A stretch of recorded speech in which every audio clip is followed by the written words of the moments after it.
Boa tarde, amigos. Estamos aqui de volta e esta semana está rica em novas inconveniências a serem comentadas aqui.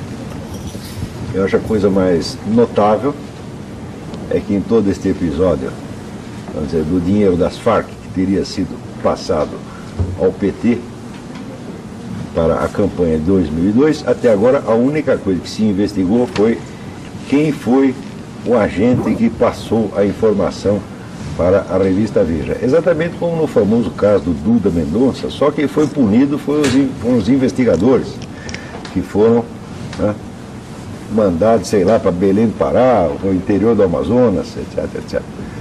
O PT nunca foi investigado, nunca foi punido e dificilmente será, pois não existem instituições com força e independência suficiente para enfrentar esta máquina descomunal construída ao longo de 40 anos, certo? Com a ajuda e a complacência daqueles que nominalmente seriam os seus adversários.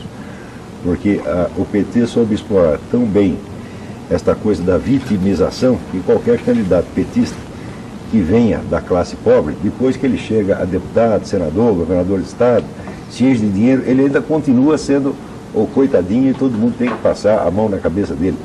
A Emiliana Benedito da Silva, do alto da sua cátedra de governador de estado, ela dizia que ela era uma mulher negra e favelada. Era mentira, ela era negra ainda, sim, certamente. O cargo não muda a cor das pessoas, mas muda muito o seu estatuto social. Ela não era favelada de maneira alguma, não era um pobre coitado, ao contrário, era uma autoridade.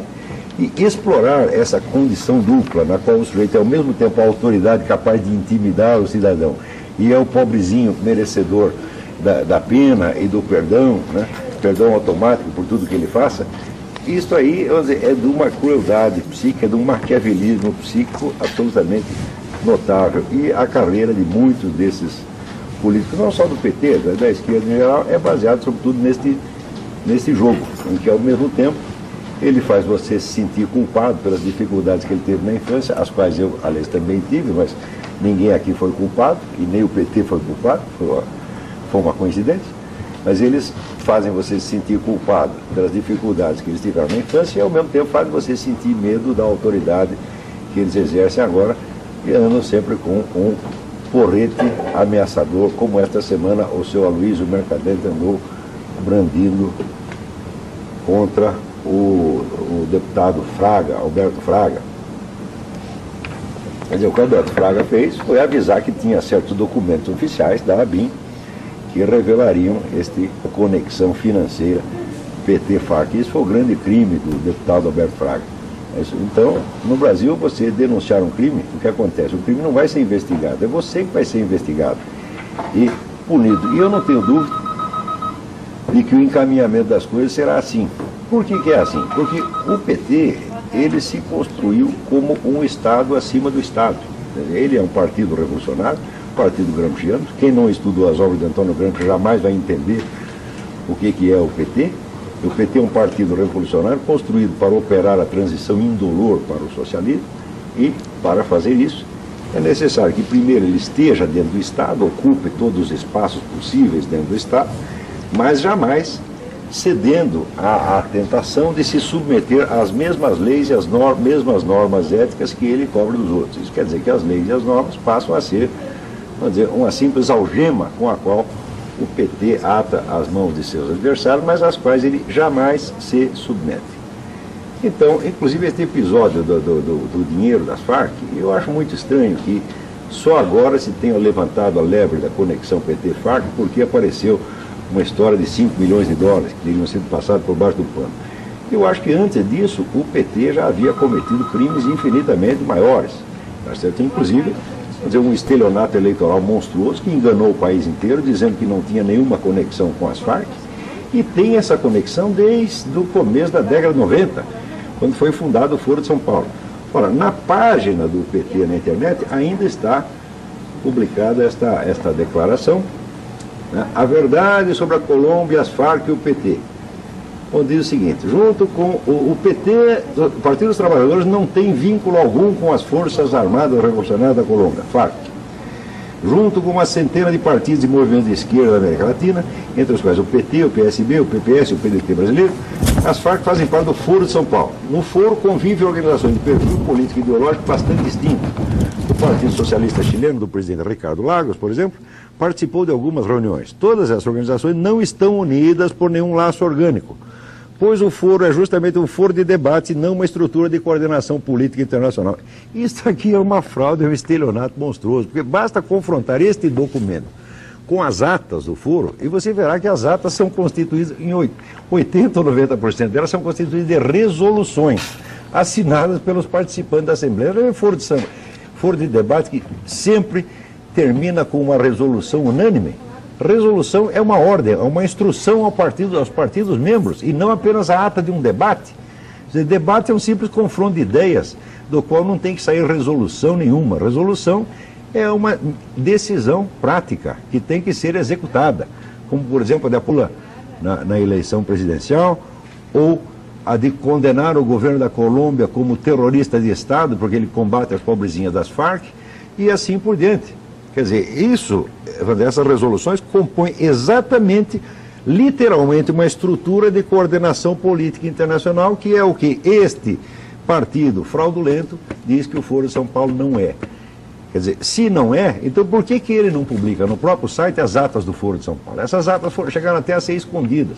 Durante mais de um ano, o site do Foro ficou fora do ar. Quando eu comecei a usar material de lá e citá-lo nos meus artigos no Globo, o site do Foro de São Paulo desapareceu, forosaopaulo.org, desapareceu do ar durante um ano e depois voltou bastante expurgado, quer dizer, está lá só uma parte do material hoje. Felizmente nós havíamos copiado já uma boa parte e publicamos aí no www.mediasemmascara.org. Se não fosse isto aqui, se não fosse esta nossa iniciativa, os documentos do foro estariam desaparecidos. Agora, o mais curioso é que o site do Foro São Paulo, quando você rastreia, né, pelo número IP, etc., já sabem quem são os responsáveis. É seu José Genuíno e seu Luiz Inácio Lula da Silva. Esses são os donos do site do Foro São Paulo, né?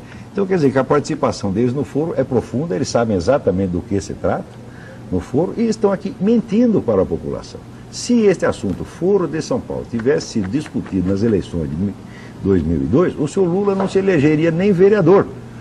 Como isto foi escondido, então foi possível vender à população aquele mito de que Lula mudou, Lula agora é bonzinho, Lula é conservador, etc, etc, etc. E todo mundo caiu nisso. Isso é um estelionato. Se isso for investigado a fundo, aí você tem elementos não só para fazer o impeachment do senhor Lula, mas para fechar o Partido dos Trabalhadores como organização fraudulenta. Então, e olha, esta não foi, vamos dizer, a única ocultação. Quer dizer, as 6 testemunhas do processo Celso Daniel que foram mortas, tá certo?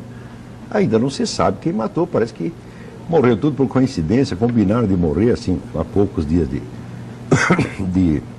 distância, só, né, para boicotar o processo, né? Então, esse partido vem usando desse procedimento de ocultação aí faz muito tempo. Muito bem, e hoje vou deixar vocês a maior parte do programa aqui com o nosso guru, José Munir, porque ainda estou me recuperando de uma gripe terrível e não estou em condição de ficar aqui muito tempo. Mas se tiver ainda alguma pergunta da semana passada, vamos aqui para você, né, Olavo? Através da internet, o João Alberto mandou a sua pergunta. Caro professor Olavo, eu gostaria de fazer uma pergunta sobre um assunto que, na minha opinião, mereceria até um programa especial. Como é que uma ideologia tão macabra quanto o marxismo pode estar associada no imaginário popular, ao menos no brasileiro, à ideia de justiça, luta pela liberdade, ética e moralidade? Como foi possível incutir no subconsciente das pessoas de forma tão profunda e errada essa associação? Houve contribuição do vocabulário politicamente correto nesse processo? Como é que a esquerda conseguiu, por outro lado, vincular a direita à ideia de corrupção, violência e crueldade? Como é que, quando se quer criticar qualquer político, basta dizer que ele é ou tornou-se direitista?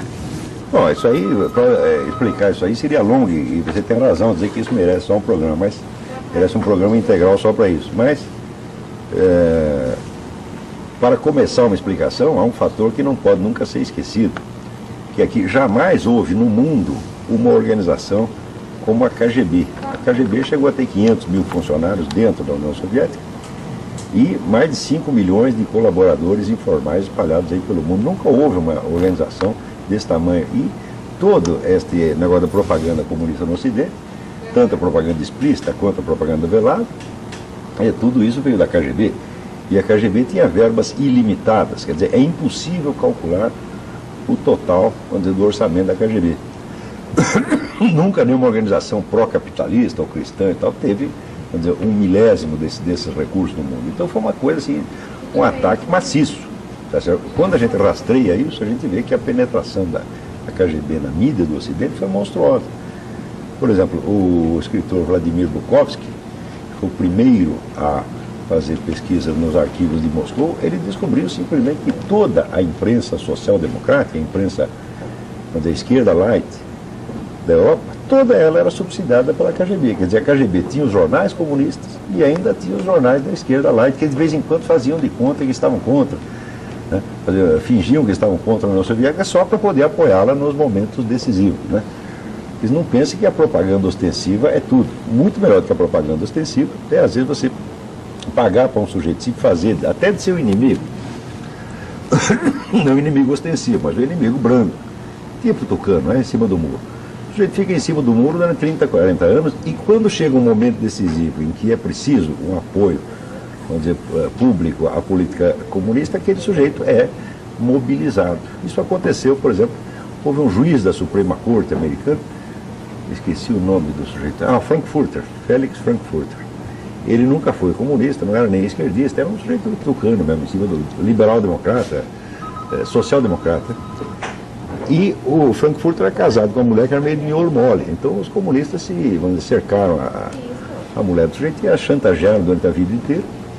E nos momentos decisivos em que precisava legitimar alguma posição comunista, com o pronunciamento de um homem respeitado e tido como apolítico, eles acionavam o Felix Frankfurter. Isto apareceu depois que se abriu os arquivos de Moscou. Para você ter também ideia de até que ponto eles controlavam a vida das pessoas, havia na Europa um escritor famoso que era chamado André Gide. André Gide era homossexual e depois que se abriu os arquivos de Moscou, se viu a lista dos moleques que saíram com ele, uma boa parte foi plantada lá pela KGB para chantagear o homem. Só que no caso do André Gide não funcionou, ele nunca aceitou ser chantageado, era um homem, o André Gide era meio maluco, mas era honesto, então a chantagem não funcionou. Em outros casos, o próprio escritor americano Sinclair Lewis, eles chegaram a tramar o casamento do Sinclair Lewis, botaram uma mulher da KGB para casar com o sujeito. Então, quer dizer, a penetração desta entidade no Ocidente é uma coisa monstruosa, descomunal, como aqui mesmo no Brasil. Aqui foi a KGB que montou a operação que levou a nossa mídia a acreditar que os Estados Unidos, a CIA, armou o golpe de 64. A CIA e o FBI forjaram uma série de cartas, espalharam para a mídia em abril de 64 e todo mundo acreditou. Até hoje isso aí circula como se fosse coisa líquida e certa, mesmo depois que o autor da operação, que foi o agente tcheco Ladislav Bittman, confessou que foi ele e a equipe dele que fizeram tudo. Quer dizer, não adianta o criminoso confessar, né? O outro continua acusado, né? Isso é um caso estranho, isso aí só a propaganda esquerdista que consegue esses feitos. Nunca houve nenhuma organização no mundo capaz de enfrentar um negócio desse. Você pensa que a CIA pode, vamos dizer, CIA tem algo a enfrentar, tem condição para enfrentar a KGB?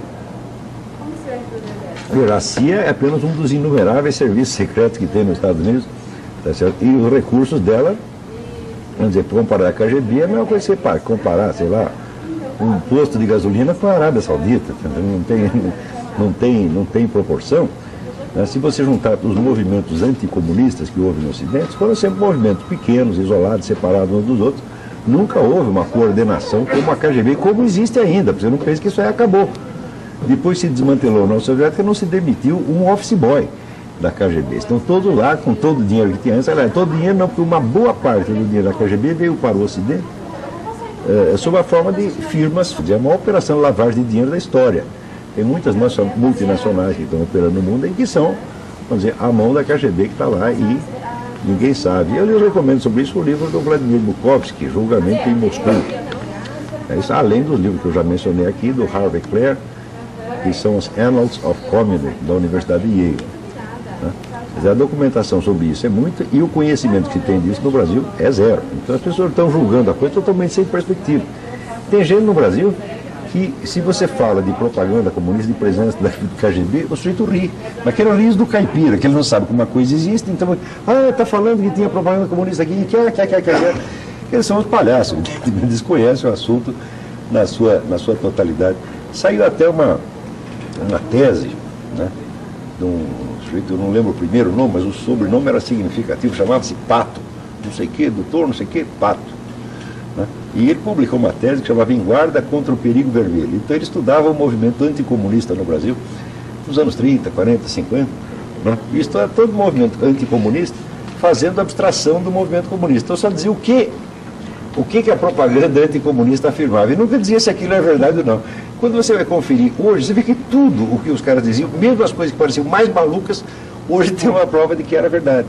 Então é preciso confessar, como até a escritora americana Susan Sontag, que sempre foi esquerdista pra caramba, foi uma espécie de Jane Fonda da literatura, ela, uns anos atrás, acho que a Susan Sontag morreu outro dia, né? Morreu recentemente. Mas assim, uns 2 ou 3 anos antes de morrer, ela fez uma confissão. Ela disse, olha, quem, durante todas essas décadas, lesse somente a revista Seleções, conheceria melhor a realidade do comunismo do que aquele que lesse os livros e os jornais que nós fazíamos.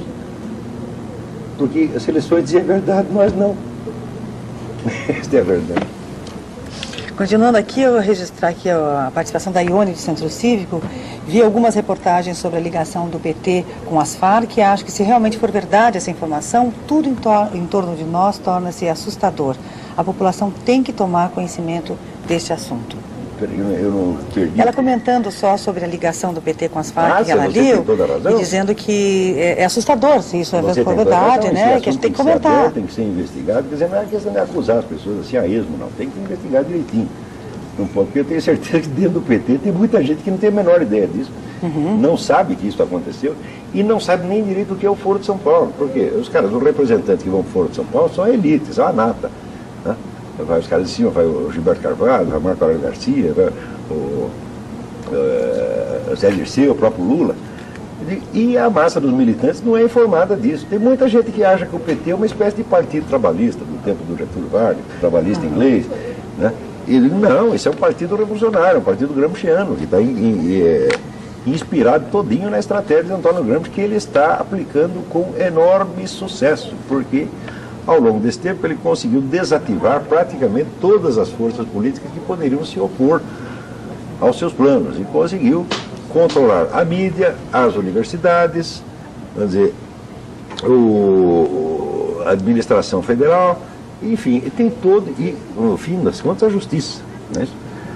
Então hoje não há mais quem possa investigá-lo, muito menos puni-lo. Agora tem o seguinte, não é que ele consiga fazer grande coisa, não, ele conseguiu controlar a situação de tal modo que ele não faz nada, não consegue fazer nada, mas ele também não deixa ninguém fazer nada. Então a história do Brasil é essa, quer dizer, o PT simplesmente entupiu o fluxo da vida nacional. O que ele não pode fazer, ninguém pode fazer. E ele não deixa ninguém mais fazer nada. Tá certo? E a esta altura a gente pode reclamar. Mas reclamar é uma coisa. Agora, punir esses crimes é outra, completamente diferente. E a Rosa do Juvevê, ela pede para você comentar sobre a ida de homens para Cuba para se especializarem em defesa. Ela pergunta por que para Cuba e qual a sua opinião. Veja, na Venezuela, já a integração da polícia secreta do seu Chávez com a de Cuba já chegou a tal ponto que os oficiais investigadores cubanos, mandados pelo governo Fidel Castro, eles têm jurisdição dentro da Venezuela. Eles podem investigar cidadãos cubanos e venezuelanos, e podem prender venezuelanos dentro do território da Venezuela. O que estão fazendo aqui é preparar exatamente isso. Não é isso? Porque agora esse pessoal eles estão tão poderosos que já perderam totalmente a vergonha. Esse seu Mauro Marcelo, que é o presidente da BIM, ele não devia ter ocupado o cargo, o diretor da BIM não devia ter ocupado o cargo por um minuto, porque tão logo nomeado, o seu primeiro ato oficial foi fazer um discurso de propaganda petista. Como é que o sujeito continua no cargo depois disso? Continua só porque ninguém tem força mais para se opor à vontade imperial do PT. Mas que isso é uma imoralidade, que esse cidadão mostrou a sua total falta, vamos dizer, de idoneidade para dirigir um serviço secreto. Um diretor de serviço secreto não pode ser um propagandista partidário, não. Ele não devia estar lá para trabalhar para o PT, mas sim para trabalhar pelo Brasil. E o fato é que ele praticamente declarou que está lá para trabalhar pelo PT. Que é o que ele está fazendo. E qual é o serviço que faz para o PT? Esconder documentos, esconder indícios e provas de possíveis crimes petistas. É o que o sujeito está fazendo. No momento, toda a investigação que está sendo empreendida é só para esconder a coisa mais um pouco, não é para revelar, não. É só para descobrir quem foi que vazou, é para tampar o vazamento. Daí ninguém mais quer saber de nada. Agora, eles dominaram de tal maneira a imprensa que quando saiu a denúncia da revista Veja, o restante da mídia calou, ficou quieto na mesma semana. Ora, quando era no tempo do Collor, uma conversa entreouvida por um motorista foi suficiente para abrir uma CPI. E agora, o que o governo alega contra a denúncia da Veja? Ah, a Veja não provou. Eu digo, não cabe a Veja provar. Quem prova ou desprova é a justiça. Ao jornalista cabe, no máximo, revelar um indício, divulgar um indício, sabendo que é um indício. A mídia não tem autoridade para condenar ninguém. Muito menos para provar o que quer que seja. Ela pode dar um indício até bem fundamentado, como o Veja deu. Agora, no tempo do Collor não precisou indício nenhum, nem antes, nem durante, nem depois. Por quê? Surgiu com o tal do Heriberto, que foi plantado lá para ouvir essa conversa, surgiu a suspeita contra o Collor, daí houve aquele forrobodó todo do impeachment, depois a justiça continuou com o processo e se provou que não havia prova alguma. Isto é sentença da justiça, não havia prova alguma contra o Collor, nem depois dele ser punido. Agora, aqui para abrir uma CPI, estão exigindo que a Veja já deu a prova inteira. Quer dizer, é claro que é 2 pesos, 2 medidas, mas eles sabem que é. E sabe o que essa gente faz quando vê alguém exigindo, cobrando do PT? Ah, vocês agiram de tal maneira contra o Collor, agora vocês querem, vamos dizer, uma lei especial para vocês. Eles riem disso. Porque eles acham que isso aí é a ética burguesa, é a moral burguesa, que acredita na igualdade dos direitos e deveres. Tá certo? Para o revolucionário, a moral burguesa é ridícula. Então eles riem disso aí. Quer dizer, esse pessoal está enganando a nação inteira e estão rindo de nós.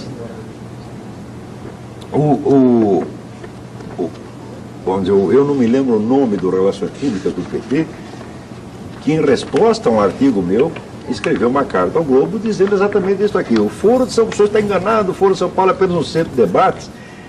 E eu, no artigo seguinte, eu o refutei, mostrando todas as resoluções que havia lá, nas atas do foro, e mostrando que ele estava mentindo. Eu ficou quieto e nunca mais amolou. Tá certo? Mas a mentira continua estampada na página do PT. Ora, também ninguém jamais perguntou ao seu Lula o que ele quis dizer com aquela famosa frase do discurso de posse, em que ele diz que foi eleito com a ajuda não só de brasileiros, mas de latino-americanos em geral. Quem são esses latino-americanos? É óbvio que ele está se referindo ao próprio Foro de São Paulo, tá certo? A turma das Farc, a Fidel Castro, etc, etc, etc. Quer dizer que o sujeito vai lá e confessa que houve uma ajuda estrangeira, que houve uma intervenção estrangeira durante a nossa eleição e ninguém reclama. Quer dizer, esse partido realmente ele se coroou com direitos muito especiais que nenhum partido jamais teve. No entanto, isso não é a extensão do Partido Revolucionário, é exatamente esta: entrar no Estado para sugá-lo, derrubá-lo, debilitá-lo e transformar-se ele no próprio Estado. Isto já está acontecendo no Brasil.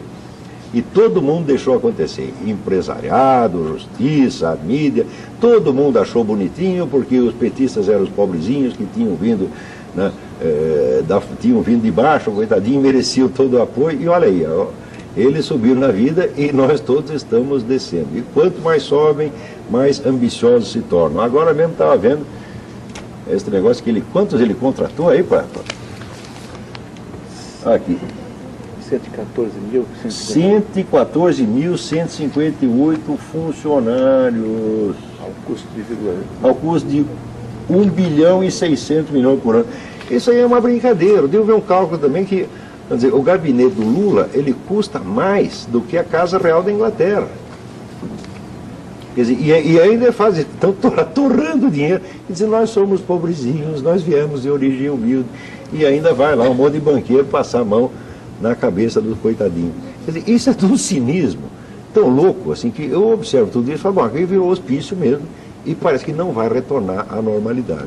O povo brasileiro está perdendo a capacidade de julgar as coisas, perdendo o senso das proporções. Então eu vejo que nas discussões públicas as pessoas só fazem comparações descabidas, não sabem o que dá para comparar com o que. Entendeu? É aquele tipo de raciocínio, aquela lógica de criança, lógica de menino, que chega para o pai e diz, pô, mas se você fuma cigarro, por que você não me deixa fumar maconha? Entendeu? Ele não sabe distinguir alhos de bugalhos, isso é uma confusão mental. Agora, esta confusão mental foi implantada pela mídia. A mentira, você enlouquece as pessoas. Você não pode viver, vamos dizer assim, a mídia inteira oculta uma coisa como o Foro de São Paulo durante 15 anos. Não é possível que a mentalidade do país continue funcionando normalmente. Quer dizer, você começa, vamos dizer, a patinar, a escorregar, né? E a sua inteligência começa a falhar. E o Brasil está dando um sinal de debilidade mental o tempo todo. Aqui tudo dá errado, ninguém sabe fazer coisa nenhuma. E, olha, quando você vê uma situação de confusão tenebrosa, no qual parece que existe até macumba, às vezes não é macumba, não, às vezes a macumba chama-se mentira. Esta é a macumba mais eficiente que existe e enlouquece todo mundo. Olha, nós temos algumas outras participações aqui de nossos ouvintes. A Ana Lúcia Damarante, pela internet também, ela diz o seguinte: meus caros, estou adorando a coragem de vocês. Poderiam comentar a sujeição da empresa dita séria a esse governo? Dizem que o BNDES soltou 4 bilhões para a Globo, Bandeirantes, etc. É verdade? Mas esse negócio e falando, não é de hoje. só complementando, falando em BNDES, o que acho que o nome Barbudo falou, vai ficar por isso mesmo? Vai sim, vai sempre isso mesmo. Ninguém vai fazer nada contra isso, por quê? Porque não há mais forças políticas organizadas capazes de se opor a isso, nem instituições independentes o suficiente para punir esta gente. Essa coisa se tornou demasiado poderosa. Só se organizar alguma coisa a partir de agora, mas até agora não existe não. Agora, não pense que esta corrupção vem de hoje. Em 1993, o presidente da CUT, numa entrevista ao Jornal do Brasil, ele admitiu que a CUT havia 800 jornalistas na folha de pagamento da CUT. Isto foi, até aquela época, eu creio que a maior compra de consciências da história do jornalismo universal e da história da safadeza universal. Quer dizer, como é que pode um órgão político ter 800 jornalistas a seu serviço? 800 é mais do que tem na relação de qualquer jornal, grande jornal brasileiro. Dá para fazer 800 jornalistas, dá para fazer a Folha, o Estadão e o Globo junto. Tá certo? E eles têm tudo na mão. Isso sem contar os que estão na folha de pagamento do PT, dos outros partidos de esquerda, do Foro de São Paulo, etc, etc. Ou seja, tem tudo. E, além de ter tudo, ainda tem a Arquidiocese de São Paulo, tem toda esta, quer dizer, praticamente toda a igreja brasileira. A igreja no Brasil se tornou um órgão do PT e nada mais. Não há uma religião nenhuma, quer dizer, a igreja no Brasil, não pensem que a igreja católica que tem no Brasil é a mesma que tem no restante do mundo. Então, não, já é um negócio diferente. Quer dizer, para chegar a um cisma, só falta dar o nome cisma, porque ela já procede como uma igreja cismática mesmo. Quer dizer, uma igreja totalmente, vamos dizer, cúmplice do comunismo, tá certo? E que está aí para servir a qualquer partido esquerdista que suba ao poder. Tem as ONGs internacionais, sobretudo americanas, Fundação Ford, Fundação Rockefeller, Fundação MacArthur, tem o dinheiro da comunidade europeia, e, em suma, é uma coisa descomunal. E é por isso que, contra todo este negócio, só tem este programa aqui feito por pessoas que trabalham de graça. Porque, vamos dizer, para comprar horário na televisão, quem é que pode? Você pega os grandes canais de televisão, viraram órgãos de propaganda comunista, mesmo assumida. E não dão esse nome porque não tem coragem, porque eles querem mentir. Tá certo? Então, por exemplo, toda esta onda anti-americana que sai no Brasil, 90% das notícias que saem contra os Estados Unidos nesse país são falsas. É só você ter tempo e examinar as fontes de uma por uma. Eu me lembro aquela história, por exemplo, do Donald Rumsfeld, que passou em todos os canais a história de que houve um bate-boca entre ele e os soldados americanos lá no Iraque, porque os soldados estavam revoltados com a falta de equipamento. Não é nada daquilo, mas nada. Quando você vê a transcrição do que os caras falaram, não foi nada daquilo. Quer dizer, esses jornais todos estão mentindo. Eles foram dominados por uma elite mesmo esquerdista disposta a usar esses jornais como instrumento de transformação social, instrumento de manipulação. Isso é feito conscientemente, não é uma questão apenas ter um viés, ter um preconceito. Não, isso é uma coisa deliberada, porque é constante demais. Tá certo? Os caras sabem o que estão fazendo. Então, meu amigo, sobretudo os senhores que são os donos dos canais de televisão, sabe o que os senhores são? Ó, vou dizer aqui, ó. Useful idiots. Todos os donos dos grandes canais de televisão são idiotas úteis. Os senhores são manipulados por jornalistas espertos. Eles deixam, ajudam o senhor a ganhar dinheiro. E, como você acha que dinheiro é tudo, o senhor entrega o poder na mão deles. E eles usam esses canais de televisão para acabar com a classe burguesa a qual os senhores pertencem. Não que eu ache a burguesia linda. A burguesia é uma bela porcaria. Porém, os burgueses, pelo menos, eles querem apenas ganhar dinheiro. Agora, esta elite comunista que está subindo, eles querem dinheiro, querem poder, querem a nossa vida, querem a nossa mente, querem a nossa alma, querem tudo. Tá certo? Então, eu prefiro os velhos burgueses, né, que se contentam com ganhar dinheiro, mas pelo menos deixavam a gente falar o que queria, sempre ter liberdade. Agora, a partir da hora que sobe essa elite esquerdista, a liberdade acabou. Você vai ver que nos grandes jornais e nos grandes canais de televisão, você não tem mais espaço, por exemplo, para um debate franco. Por exemplo, algum debate franco pró ou contra a invasão do Iraque? Não. Era o contra e o contra. Um lado é o contrário, o outro lado também é contrário. Então, o resultado, vocês, telespectadores brasileiros, vocês não estão sabendo de nada, vocês estão sendo manipulados por mentirosos, tá certo? Não é um outro, não, é 100%. Você pega todos os comentaristas de mídia brasileira, são só propagandistas anti-americanos e vocês acreditam. Eu digo, você pode ter todo o direito de acreditar, mas desde que você tenha a informação dos dois lados. Mas aqui não tem. Não tem nenhuma. É zero. Por exemplo, esta semana teve uma manifestação em Taiwan, 1 milhão de pessoas na rua, tá certo? Contra a nova lei chinesa que reduz a ilha a um estado de sujeição oficial. Saiu em algum jornal brasileiro? Quer dizer, a China, já com a marinha chinesa toda ali em volta, vota uma lei na qual, se Taiwan proclamar a independência, vai ter invasão imediatamente. O pessoal da ilha protesta, sai na rua, aqui não sai uma palavra. Vocês estão entendendo? A classe dos jornalistas que está fazendo isso é uma classe de empulhadores comunistas. Tá certo? Alguns com todo o controle da situação, outros colaborando por medo, outros por falta de vergonha na cara, outros por oportunismo e outros simplesmente por comodismo, para não ter que brigar com os colegas. Porque eu sei o ódio que os meus colegas jornalistas têm das coisas que eu estou falando. Esse ódio não vai durar para sempre, porque eles não têm força de caráter para odiar por mais do que alguns anos. Depois eles esquecem. Né? Mas eu sei, né, tanta hostilidade que tem. Basta você dar uma notícia que eles não querem, e eles jamais te perdoam.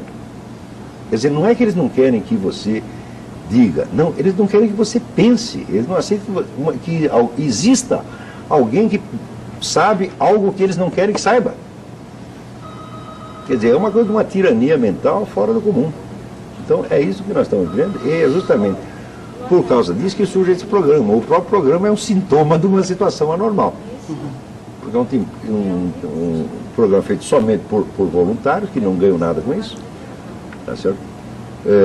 Então nós estamos cumprindo o nosso dever, evidentemente. Mas tem gente que está ganhando aí 20 mil, 30 mil, 40 mil, 70 mil, tem salário desse tipo na mídia. Tá certo? Para enganar você. Inclusive o Cacá Camargo, ele por e-mail, ele fala que ele é Carlos Renato Camargo, Cacá Camargo, ele tem 25 anos, é presidente estadual da Juventude do Partido Progressista e vice-nacional.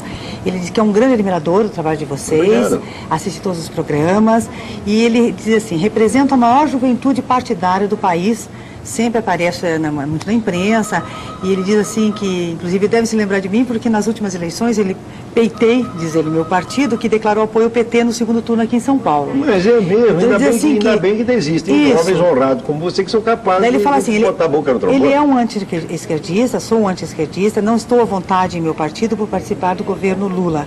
Recebi sondagens do PSDB e do PFL. Então ele gostaria de saber, Olavo, se vocês estão ligados a algum partido político, se você, né, e gostaria de saber como participar mais ativamente do Mídia Sem Máscara, principalmente lá em São Paulo, porque ele é de São Paulo, o Cacá Camargo. Para você participar do Mídia Sem Máscara na internet, é só você escrever para o Edward Wolff ou o Paulo Diniz, que são os editores. Você pode escrever, por exemplo, para Wolff, wolff@mediasemmascara.org, e manda lá as matérias que você tiver, e o Wolff vai ler, e se tiver em boa, vai publicar mesmo, tá certo? Agora, você pode vir aqui nesse programa nos dar uma entrevista, contar como é que está esse negócio de juventude partidária e se ainda há condições para tocar uma organização desse tipo no país. Será um prazer recebê-lo aqui, viu? Sem dúvida. E olha, o Péricles pergunta, senhor Olavo, qual jornal que o senhor escreve para que eu possa acompanhar?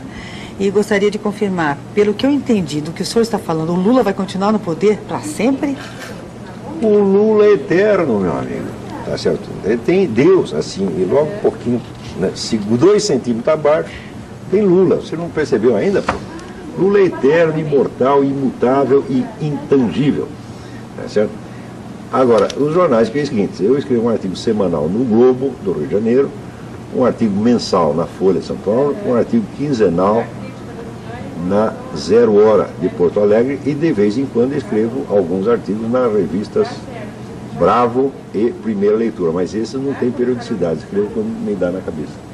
E depois vou lá... Agora, todos esses acabam depois de ser publicados, esperam alguns dias, depois eu ponho todos no meu site www.olavodecarvalho.org e ou no Mídia Sem Máscara, www.mediasemmascara.org. A gente sempre deixa aí também o endereço, né? Note bem, tudo isso aqui é tudo feito de graça, tá entendendo? Ninguém está ganhando dinheiro nenhum com isso, não tem patrocinador, nós pagamos do nosso próprio bolso.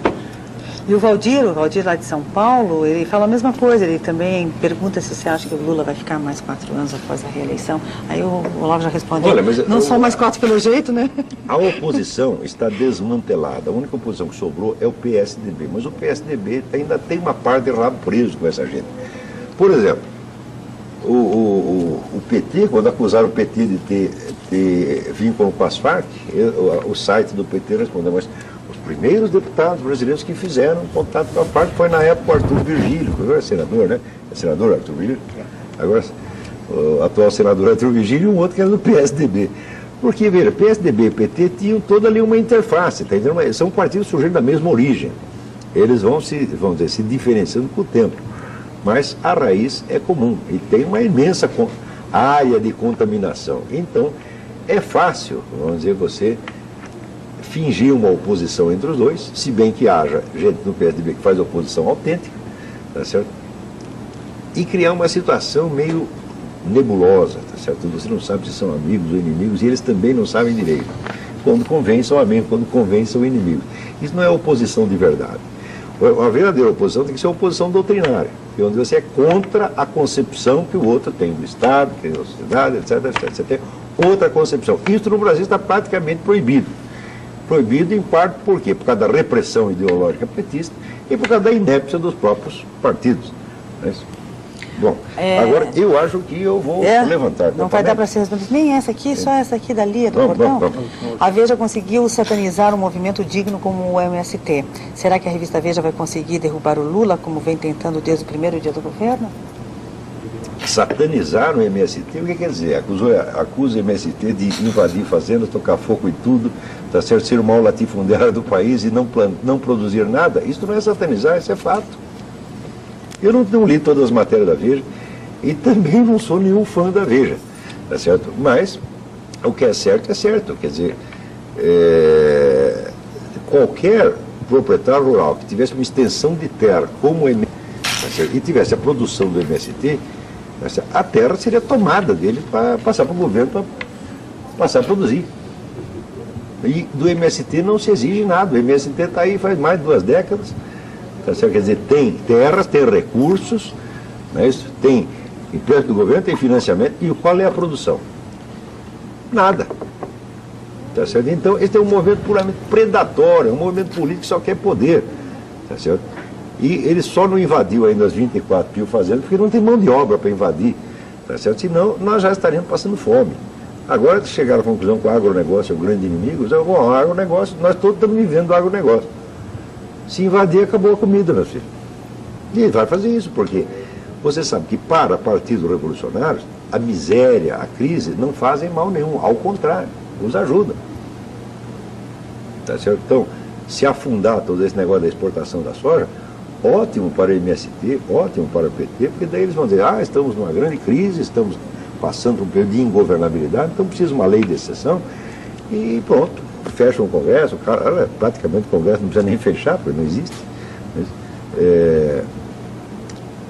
Então, para eles, tudo isso é bom. Agora, não adianta, senhora, o brasileiro vai muito por essa coisa emocional, quer dizer, ele mete aquele emblema do PT aqui, e cada vez que ele vê aqui no espelho, ele chora, imaginando, né, o futuro maravilhoso, sociedade maravilhosa a qual eles estão contribuindo, e as pessoas ficam comovidas com a sua própria bondade. Esse é um processo, evidentemente, psicótico. Né? Quer dizer, em política não existe essa bondade total, a santidade total, tá certo? Existe o malefício total, isso sim, mas a santidade total não é. Se você disser que um político é absolutamente mal, como por exemplo Stalin era mal, Hitler era mal, ali não se aproveita nada mesmo. Fidel Castro não se aproveita nada, Mao Tse Tung não se aproveita nada, Adolf Hitler não se aproveita nada. O mal existe. Agora, o bom é de bom. Existe só o menos mal. Em política se escolhe o mal e o menos mal. Agora, esse pessoal com essa, toda esta bobagem sentimentaloide com PT e MST, como se fossem pessoas santas, né? Não tinha quem queria beatificar o Betinho, que era um tipo absolutamente falso, era um homem de papelão, mentiroso pra caramba. Né? Então, já que você gosta do Betinho, eleja ele vereador, deputado, uma coisa assim, mas não vem dizer que é santo, eu não brinque com essa coisa de santo. Né? É que as pessoas já não são capazes de imaginar. Outro dia eu estava fazendo a lista de quais são os ídolos morais brasileiros. Quer dizer, pessoas que no Brasil tiveram fama de bondade excepcional. Era o Betinho, o Ulisses Guimarães, o Teotônio Vilela, né? Tancredo Neves. Então, quer dizer, o povo perdeu o sentido do que é verdadeira bondade. Idade não consegue nem imaginar. Então, quer dizer, basta um sujeito não meter a mão no bolso do outro, ele já virou santo. Então, vocês estão com um padrão de exigência moral muitíssimo baixo. Tá certo? Então, nesse padrão, aqui João Pedro Estedre e Zé Rainha viram santos. Agora, o que fizeram de benefício para quem quer que fosse? Tá certo? Você vê como essa gente trata qualquer membro do MST que decida sair do movimento. No Rio Grande teve isso, tem um sujeito que era membro do MST, decidiu sair e largar o movimento, amarraram a mulher do sujeito numa árvore, amarraram o sujeito numa árvore e estupraram a mulher dele na frente dele. Isso está documentado no Jornal da Farsugo, depois do depoimento do cara. Quer dizer, são esses que a senhora está aí idealizando. Isso é um monte de bandido. Tá? E não fizeram bem nenhum a ninguém. Acumularam a maior quantidade de terras que algum latifundiário já teve e ninguém exige que eles produzam nada. Como é que é isso? Ele também é 2 pesos, 2 medidas. Né? Agora, o Stedley também, com todo o poder que ele já acumulou na mão, poder, riqueza, etc, etc, ele continua sendo tratado como se fosse o pobrezinho. Como se fosse o pobrezinho desamparado. E o que é isto, pô? Pobrezinho desamparado, eu também nasci pobrezinho desamparado. Tá certo? Minha família era muito pobre quando era pequena, mas eu não vou ficar usando isso como um instrumento de chantagem. Vai dizer, vocês têm gostado do meu programa porque eu sou um pobrezinho. Que coisa mais ridícula. E pior quando o sujeito que faz isso, por outro lado, ele age como ameaçador, que esse João Pedro Estedre, ora é um coitadinho que nós temos que passar a mão na cabeça dele, ora é o todo-poderoso que vai acabar com a gente e matar 24 mil fazendeiros. Então, pelo menos decidam qual é o papel. Ou vocês são pobrezinhos para apelar à nossa piedade, ou vocês são cães ferozes querendo nos inspirar medo, porque as duas coisas ao mesmo tempo é esquizofrênico demais. É isso? Então eu vou deixar vocês aqui agora com o nosso grupo, José Munir, que tem muitos assuntos e voltarei a semana que vem. Muito obrigado. E agora então o Munir, então, tudo bom? Tudo bem. Eu acho que há uma série de coincidências muito grandes nas perguntas de hoje. Como é possível que no Brasil faça de tanto certo qualquer ideologia marxista, e como é possível que haja uma pergunta como essa feita pela Lia, em que ela nitidamente vê o MST como sendo uma vítima do mundo, né? E como sendo uma vítima da revista Veja, se não me engano. Eu acho que tem uma razão para explicar esse modo de pensar brasileiro, que eu acho que ele que permeia quase tudo que a gente encontra por aí, e quando alguém se refere a questões sociais. Veja, uma das características, um dos traços mentais mais claros, mais notáveis da mentalidade brasileira, é o culto à inveja. Os brasileiros são invejosos. Então, eu queria dizer isso com toda a clareza, porque somos assim mesmo, e todos somos vítimas disso, todos somos capazes de nos comportarmos assim, mesmo quando nós baixamos um pouquinho a guarda, mesmo as pessoas mais decentes e mais equilibradas, às vezes são capazes de fazer com toda a clareza, terem um comportamento completamente invejoso. Então é assim, toda vez que alguém diz que está do lado dos despossuídos, ou toda vez que alguém diz que alguém que alguém tem uma situação privilegiada, automaticamente todos os brasileiros colocam-se numa postura de apoiar qualquer espécie de perseguição. Então, qual é a matéria-prima da qual se nutre o MST? O MST se nutre da ideia de que os fazendeiros são uma porção de gente completamente má, gente que é parecida com aqueles senhores de escravos que de vez em quando as novelas recuperam aí na televisão brasileira, e que essas pessoas que estão invadindo as fazendas produtivas ou não, são pessoas completamente perseguidas, pobres, miseráveis e injustiçadas, quando na verdade essa é apenas uma espécie de fantasia que se coloca assim, porque é deste modo que a mente dos brasileiros entendem o mundo. Então, se você começa a pensar e começa a analisar os dados em si, quer dizer, o que faz o MST? O MST, ele reúne nas cidades pessoas desempregadas. Desempregadas por quê? Desempregadas por causa dos defeitos do nosso modelo econômico. Desempregadas pelo fato de que dar emprego no Brasil é uma ação de altíssimo risco. E essas pessoas, então, são convencidas de quanto elas são vítimas da sociedade e do mundo. E elas, então, são levadas pelo MST para organizar invasões que são tão absolutamente e tão claramente programadas que eles contam no jornal antes que vão fazer isso. E essas invasões, então, expansões de terras de pessoas que estão trabalhando, e essas ocupações de terras são desastrosas.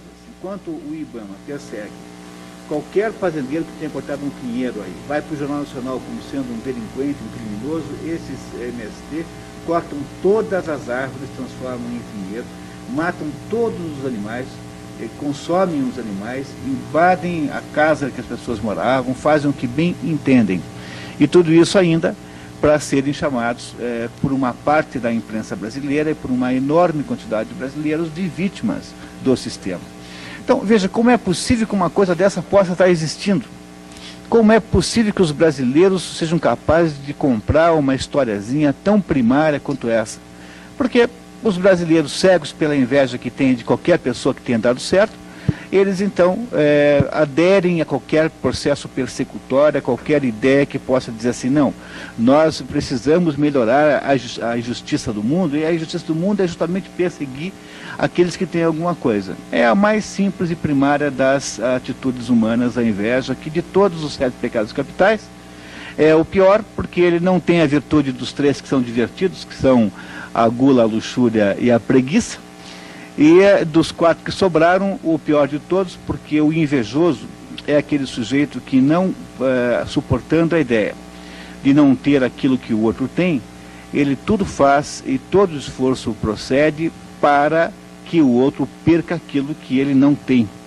Ou seja, o invejoso é basicamente um destrutivo. E no Brasil a inveja é o tempo todo presente, e ela é fundamentalmente aquilo que nós vimos quando a gente, por exemplo, vê essas leis como taxação sobre grandes justiças, agora há uma nova ideia de se impossibilitar a herança, ou seja, a herança só funciona por usufruto, só pode herdar aquilo que você pode usar e não mais do que isso, o resto passa para o governo. É uma ideia nova, já vai começar a aumentar em importância. E, além disso, os impostos sobre bens luxuosos, o imposto de renda progressiva é um exercício de inveja, não tem a menor dúvida disso. Agora, não há a menor chance da gente deixar as pessoas ricas perseguindo os que deram certo, porque são os que dão certo que vão gerar o emprego para aqueles que não têm nada. Então, um país cheio de invejosos é um país que fica pobre, que é o caso presentemente, não estou fazendo nenhuma profecia, estou só constatando a realidade, e que não só fica pobre, mas é um país que fica muito mal de modo geral. Por quê? Porque todo tipo de barbaridade motivada por uma pretensa justiça passa a ser justificada e apoiada popularmente. E essa é a raiz do apoio ao MST, por exemplo. Temos umas perguntas para vocês aqui. Vamos lá? Vamos lá? O Ivan, Jardim América, pergunta o que você acha, Monet, da legislação trabalhista, se ela é um entrave para o nosso país, mesmo sabendo que os salários brasileiros são os menores da América Latina. Pois é, os salários brasileiros são muito baixos justamente por causa, entre outras razões, da legislação trabalhista.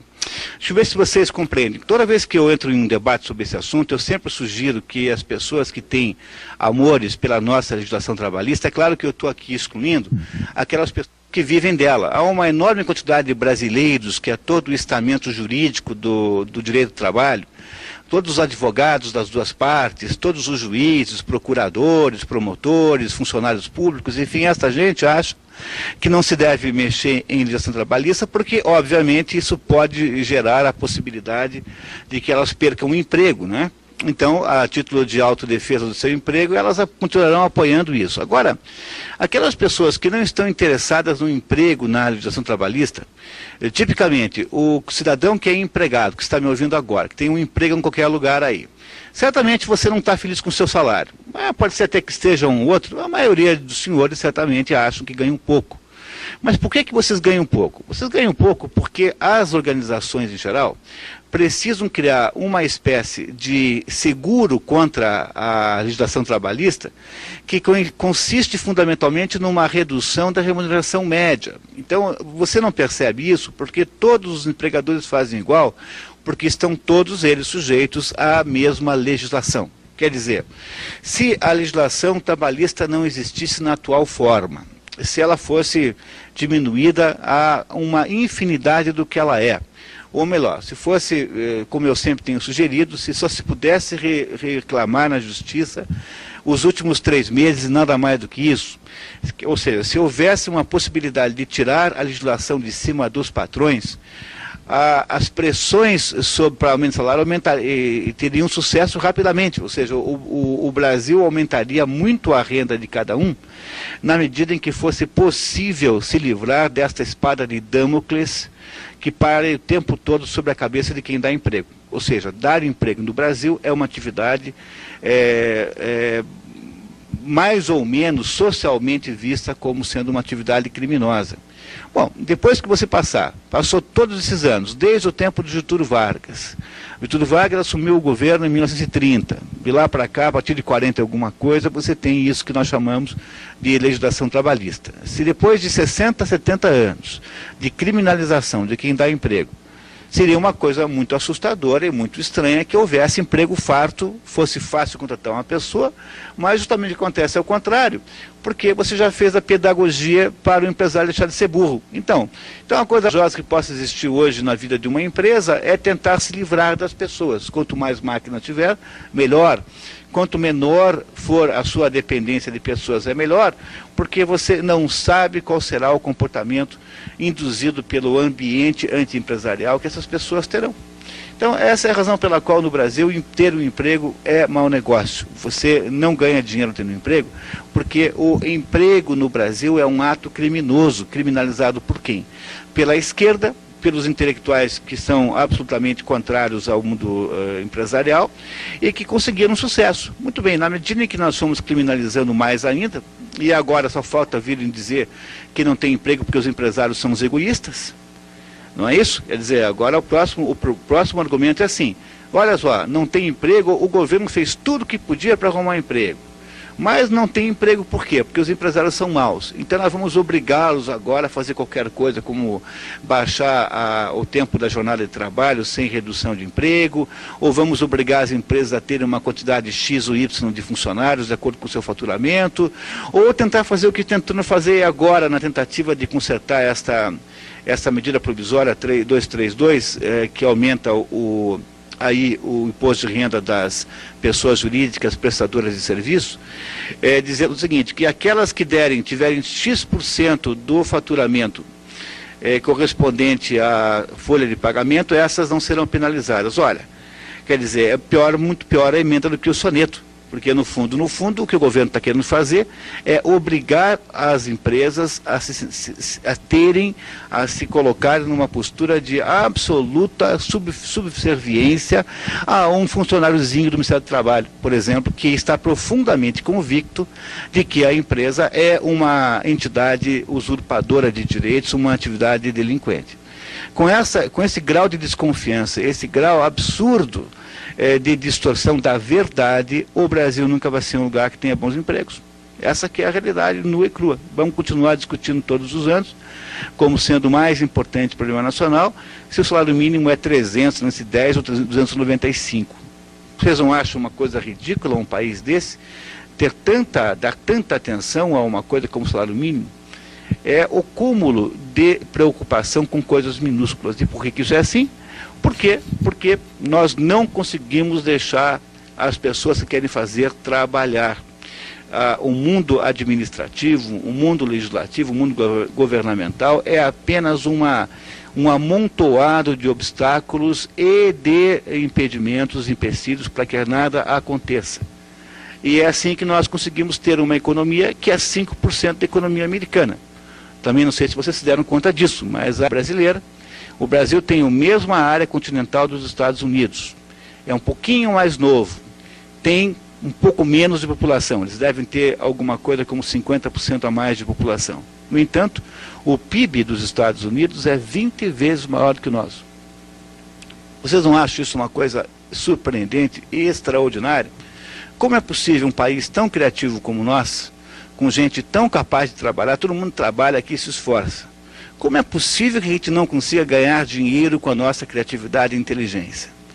E a razão pela qual nós não ganhamos dinheiro com criatividade e inteligência é que nós não temos a capacidade de aceitar a realidade de que um mérito é mais importante do que o favor, de que a sua competência, o seu talento deve ser mais bem remunerado do que as pessoas que você conhece, porque nós achamos todos, no fundo, que o Estado deveria nos sustentar. E como nós não vamos nunca encontrar no Estado uma fórmula que gere riqueza e prosperidade, nós seremos uma sociedade que continuaremos invejando aqueles que deram certo. Como a nossa fórmula não funciona, nós ficaremos colocando a culpa naqueles que estão funcionando. E desse jeito o Brasil continuará sendo um país eco. O Brasil continuará sendo um país de renda muito mediana, um país que sempre estará muito aquém das suas potencialidades. Então, na verdade, você critica essa legislação trabalhista, né? E na sua opinião, qual seria então uma forma, uma solução para isso? Mudar tudo? Como que seria, você acha que poderia funcionaria melhor? Dar liberdade para negociação total? Bom, exatamente a fórmula eu não sei, e nem seria o caso de trazer aqui, mas eu consigo estabelecer as diretrizes fundamentais que deveriam estar aí funcionando. Primeira diretriz. A diretriz é o seguinte: vamos nos tratar como adultos. Muito bem, então se um certo indivíduo, um cidadão, tem 18 anos, pode votar para presidente da República, se pode ser convocado para ir à guerra, pode doar sangue, pode comprar e vender, pode assumir paternidade e maternidade, tem direitos civis plenos e totais, por que essa pessoa tem que ser tutelada pelo Estado na hora que arruma um emprego? Ora, se você não é capaz de se defender perante o seu patrão, então você deveria deveria pedir ao Estado que também o tutelasse no resto, porque não é uma atitude de adulto. Então é o seguinte: os indivíduos fazem acordos entre si. Esses acordos podem ser de qualquer jeito. Se esses acordos forem descumpridos, aquela parte que se acha ofendida tem que ter um prazo para reclamar. Pode ir a um juiz, pedir uma intermediação jurídica, mas esse prazo não pode ser muito grande, não. Por quê? Porque se você tem, depois de 3 meses que você está empregado num determinado lugar, você não recebeu horas extras, trabalhou a noite inteira, disseram a você que o salário ia ser X e foi Y. Você foi errado de modo errado e injusto com relação àquilo que você havia combinado, você tem todo o direito de reclamar, mas só 3 meses depois, porque se você 3 meses e um dia você continua gostando dessa ideia, então você está conivente com a situação em que você se meteu. O seu direito de reclamar desaparece automaticamente, você não tem mais direito moral de reclamar. Bom, contestar isso é me dizer assim, olha, mas e as pessoas que são analfabetas e são ignorantes? Bom, essas pessoas então não deviam poder votar então. Quer dizer, você dá o voto ao analfabeto, uma pessoa que é, obviamente, uma pessoa inferiorizada mentalmente. Se isso é verdade, como é que você pode aplicar nos dois casos um critério diferente? E eu sei por que você aplica nos dois casos um critério diferente. É porque no caso do Estado, o Estado obviamente gosta da ideia de tutelar. Quer dizer, quando você fala de legislação trabalhista, imagine você as centenas e centenas de pessoas que vivem disso, exclusivamente disso, e que ganham a vida intermediando essa tirania chamada Justiça do Trabalho, que é uma tirania, uma legislação tirânica. Ela é uma legislação voltada para tutelar as pessoas, e os seus maiores vítimas não são os empregadores. As suas maiores vítimas são os empregados, porque são essas pessoas que não arrumam mais emprego. Mas não é porque não arrumam emprego porque o patrão o colocou numa lista negra qualquer. Não arrumam mais emprego porque as outras pessoas estão percebendo o que está acontecendo, e aí quando conseguem gerar um emprego, o geram com baixa remuneração. Por quê? Porque é preciso que nós tenhamos alguma espécie de reserva, é preciso que os empregadores tenham uma espécie de, cobrem uma espécie de prêmio de seguro dos empregados para os próximos acontecimentos desastrosos que irão acontecer no contexto da legislação trabalhista. A Jaqueline do São Brás, Mira, diz que com análise deste quadro político-econômico tão nefasto que vigora no país, o que o povo brasileiro pode esperar? Um grande abraço a todos, em especial para você, porque ela é sua ex-aluna. Que bom ouvir você. Né? Olha, eu acho assim, que as coisas não estão perdidas. Em primeiro lugar, temos que parar de apoiar políticos totalitários. Então, a primeira providência é não cair como bobo na conversa que essas pessoas fazem com você.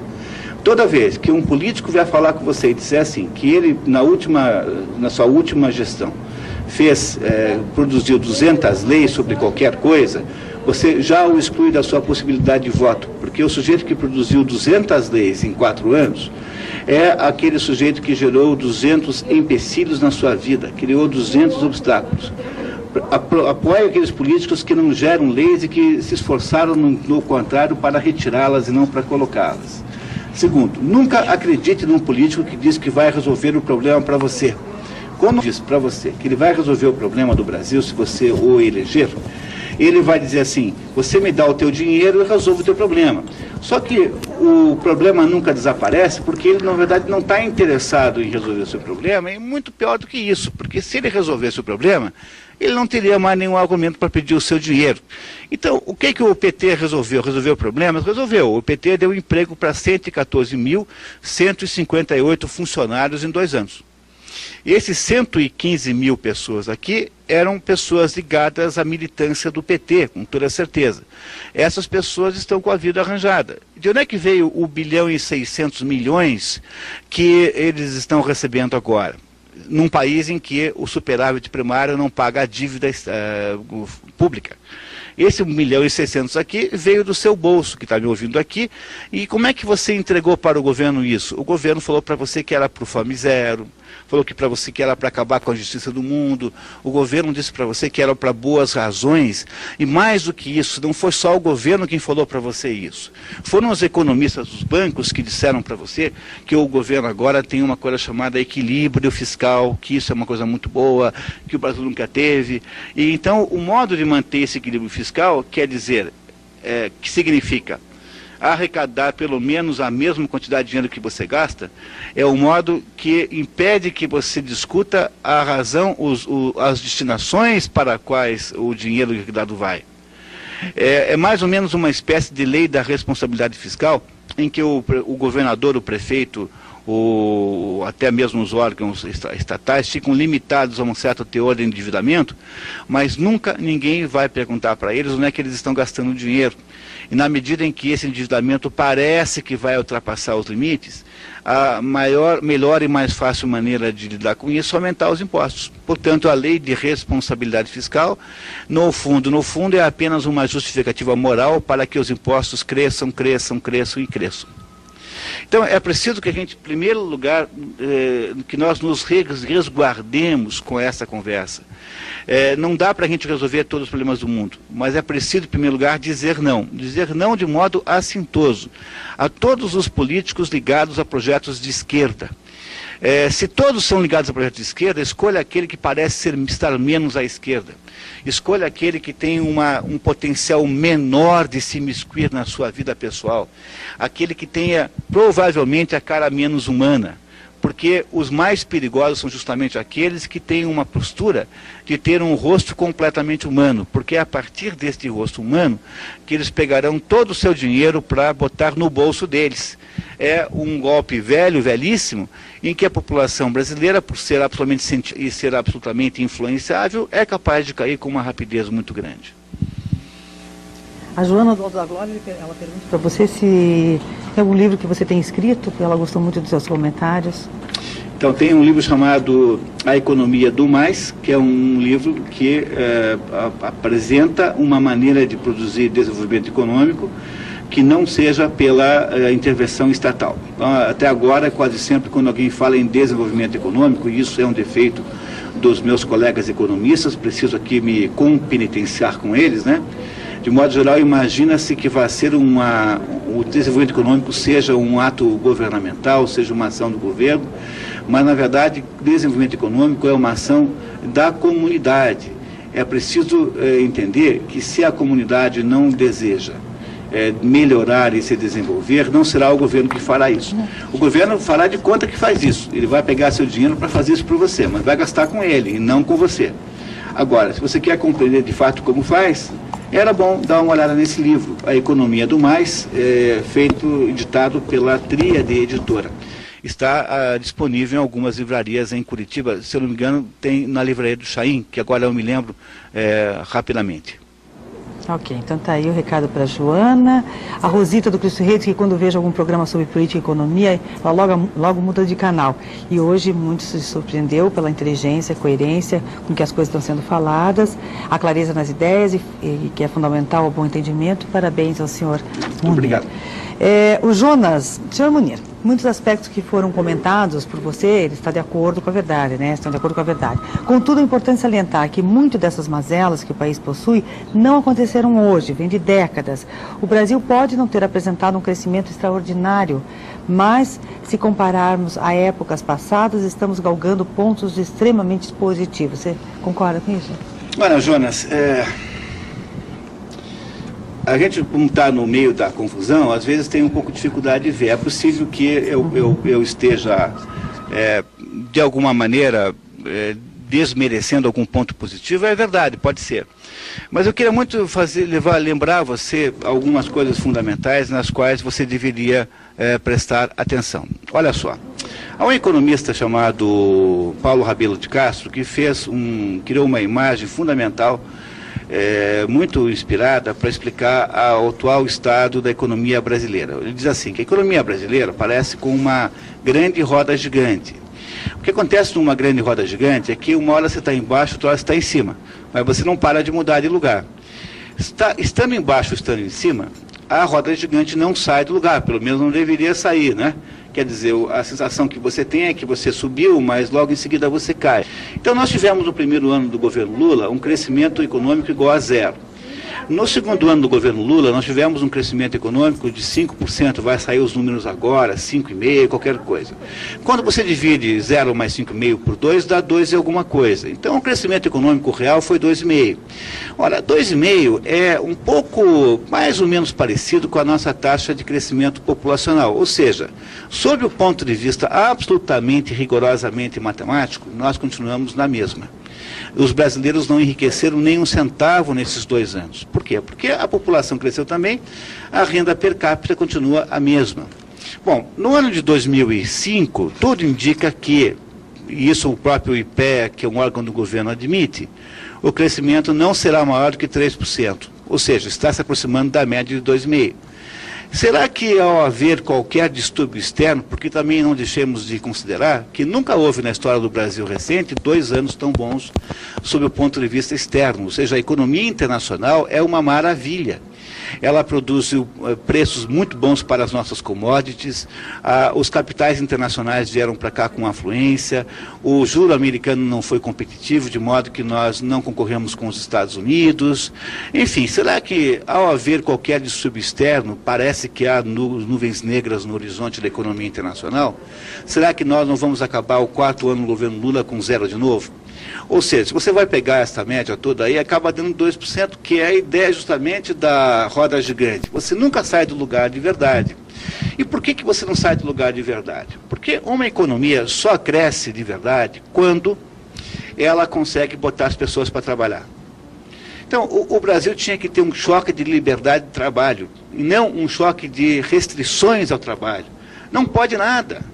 Você não sabe o que é o inferno de abrir uma empresa. Você que fez a pergunta, faça uma experiência. Abra uma empresa de mentira para ver como é que é. Você tem que pedir licença para o Corpo de Bombeiros, para os órgãos ambientais, para o governo do Estado, para o governo federal, para a prefeitura, para não sei quem. Você fica 6 meses discutindo questiúnculas do sexo dos anjos para poder abrir uma empresa. Para fechar demora 3 vezes mais tempo. Quer dizer, como é que pode imaginar um país que vai ficar rico assim? Não dá. Quer dizer, a atual fórmula que nós temos hoje, a fórmula econômica brasileira, que consiste em o governo ficar com todo o dinheiro para ele, seja porque ele tem quase 40% de carga tributária, ou porque ele capta via mercado financeiro todo o dinheiro disponível para financiar a sua dívida. Quer dizer, esta fórmula, eu garanto a você, não vai gerar progresso nenhum. O Brasil não vai enriquecer assim. O Brasil só vale 5% do PIB americano. Você acha que isso é alguma coincidência? Agora, você me dizer que isso não começou ontem, há 2 anos, é verdade, eu não tenho a menor dúvida disso. Também, no entanto, eu não estou dizendo que para você que é verdade, porque eu esteja querendo aqui inocentar o PT. O PT tem 20 anos de idade, e durante 20 anos o PT, na sua ação legislativa, passou 20 anos criando um pedaço dessa situação, opondo-se a tudo quanto foi reforma, criando todo tipo de empecilho, enfatizando e apoiando todo tipo de privilégio de pessoas que vivem às custas dos outros, que eram sua base eleitoral. Quem é a base eleitoral do PT? Era fundamentalmente o funcionário público. Esse era que é o eleitor do PT. Ou seja, há 20 anos faz que o PT está criando as condições institucionais para que a situação tenha chegado no ponto que chegou. Então, não adianta ficar falando agora em herança maldita, porque isso é mentira. Não tem herança maldita nenhuma. A herança é a herança dele mesmo. Ele mesmo gerou uma herança que ele agora assumiu. Agora, é claro que também é anterior aos 20 anos do PT, claro que é. Na verdade, as origens desse fato estão na nossa maneira brasileira de ver o mundo, que acha, como o Brasil foi uma sociedade criada pelo Estado, o Estado sempre foi mais importante que a sociedade, que acha que, no fundo, ninguém tem que cuidar da sua própria vida, que é mais fácil você chamar o governo. Essa ideia que permeia toda a história do Brasil, ela foi se tornando cada vez mais sofisticada. Houve um processo de sofisticação nesta ideia brasileira clientelista e rentista. O Brasil é um país de rentistas, pessoas que acham que vivem apenas da possibilidade de usufruir do esforço alheio. Agora, é claro que, embora isso tenha histórico muito antigo, ao mesmo tempo, o processo todo se acirrou a partir do governo Juscelino Kubitschek, que foi quando nós aprendemos a fazer dinheiro falso, foi aí que começou a inflação brasileira, e, sobretudo, a partir do momento que a esquerda tomou o poder. Porque os primeiros anos de governo militar foram, de certa maneira, uma espécie de ilha de racionalidade nesse assunto. Na medida em que nós retomamos a democracia, automaticamente nós retomamos a ideia de que agora sim o Estado tinha que estar aí disponível para atender a todos. E é a partir desse momento que a esquerda toma o poder, já com o PSDB, agora com o PT, e é dentro desse contexto da esquerda que nós não vamos enriquecer nunca mais. E na hora então que tiver todo mundo do jeito que está agora, o governo vai dizer que é a culpa daqueles que não puderam fazer. Ou seja, quando o Brasil continuar assim, o governo vai dizer, está vendo? O capitalismo não funciona. Na verdade, o capitalismo nunca foi deixado trabalhar aqui.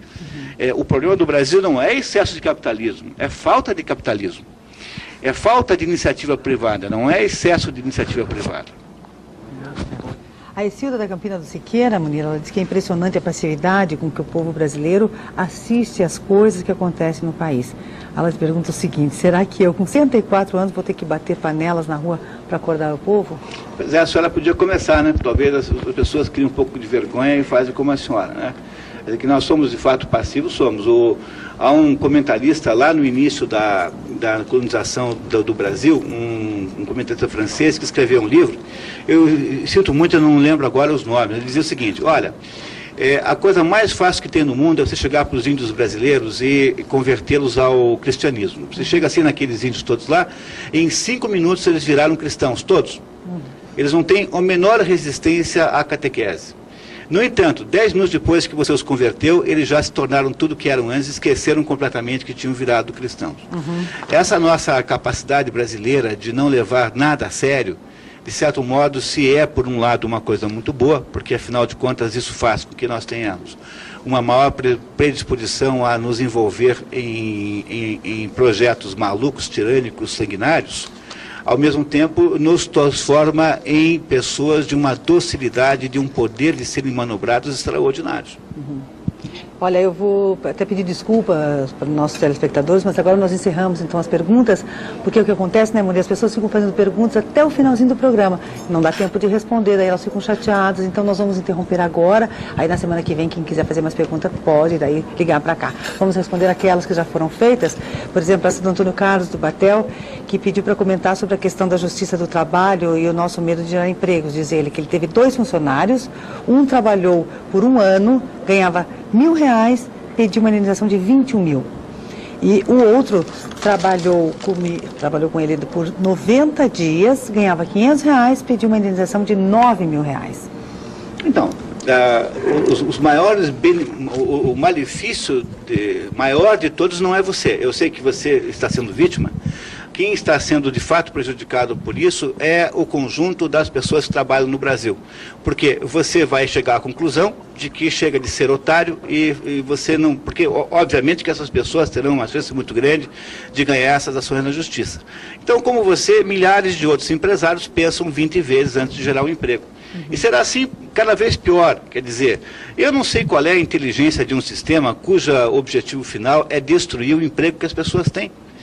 Porque como é possível que nós sejamos capazes de não dizer uma palavra com relação a isso? Esse assunto da justiça do trabalho é escandaloso. Não é alguma coisa que tem que ser remendada ou que precisa ser melhorada. Não é alguma coisa que com um pouco de reforma melhora. É alguma coisa que nós temos que jogar tudo no lixo e começar do zero. Porém, o Brasil não entende porque as pessoas aqui não fazem ligação de causa e efeito. Então, as pessoas não entendem que esses salários ridículos que elas ganham acontece por causa do apoio que elas dão a um sistema absolutamente tirânico de perseguição de quem gera emprego. Qual é o sentido que tem de você perseguir quem gera emprego? Não tem nenhum cabimento isso. E qual é o resultado disso no final das contas? É ou emprego nenhum ou emprego ruim. Pois ninguém pode reclamar. Se você apoia o sistema de justiça do trabalho, você não tem o direito de reclamar. Agora, se você não apoia, comece a contar para os outros isso. Vamos ver se a gente consegue fazer alguma coisa nesse país para gerar um impedimento institucional para alguma barbaridade institucionalizada estatal como essa. Então, eu acho que você tem toda a razão, sinto muito, mas você ainda, ironicamente, não é a maior vítima. A maior vítima são esses outros fulanos aí, outras pessoas como essas que pediram essas indenizações e que não vão ter outra chance de conseguir porque não vão arrumar outro emprego. E o Alexandre do Centro, eu gostaria de saber se existe alguma forma jurídica de se opor ao aumento do salário dos políticos. Não, tem fórmula, eu não sei, não sou advogado. No entanto, eu sei por intuição e por experiência de vida que mais importante que qualquer fórmula jurídica é a fórmula política. Então, politicamente é possível se opor. Tanto é que a primeira tentativa que foi feita pelo novo presidente da Câmara foi obstada politicamente, não juridicamente. Ao contrário, né? Para que houvesse o aumento por via jurídica, ele teve até a assessoria do presidente Jobim, do Supremo, que queria, por todo modo, conseguir que isso acontecesse de um jeito ou de outro. Eu, pessoalmente, não tenho lá muita implicância com isso, não. Eu acho que o problema maior, o maior malefício que essas pessoas fazem, não é ganhar bons salários. Se eles tivessem dobrado o salário, não que eu acho que isso fosse uma coisa boa, mas eu acho que esse dos malefícios é o menor, porque o maior malefício de todos não é eles ganharem salários exorbitantes. podem ser injustos, mas eles não acabam com o país.